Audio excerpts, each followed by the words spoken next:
ہمارے مزاج میں اختلاف تو ہو سکتا ہے، جزوی چیزوں میں اختلاف ہو سکتا ہے، لیکن عقیدے اور اصول میں ہم سب متفق ہیں۔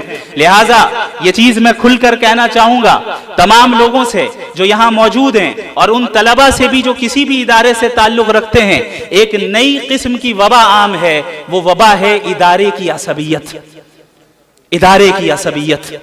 اور اس عصبیت کی بنیاد میں بھی، اس عصبیت کی بنیاد پر ہمارے درمیان انتشار ہو رہا ہے۔ میں یہاں پر چاہتا ہوں کہ ہم سب اس بات کا اعلان کریں کہ ہم اور آپ ایک ہیں، ہم مختلف نہیں ہیں۔ ہم یہ نہ دیکھیں کون ندوی ہے، کون قاسمی ہے، کون مظاہری ہے، بلکہ اس بات کا اعلان کریں کہ ہم ندوی قاسمی عصبیت کی دیوار کو آج ہی منہدم کرتے ہیں۔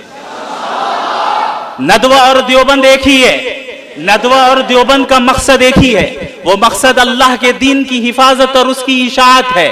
طریقہ کار میں اختلاف ہو سکتا ہے، جزئیات میں اختلاف ہو سکتا ہے، اور یہ اس امت کی خوبی ہے، اسے تسلیم کرنا ہے۔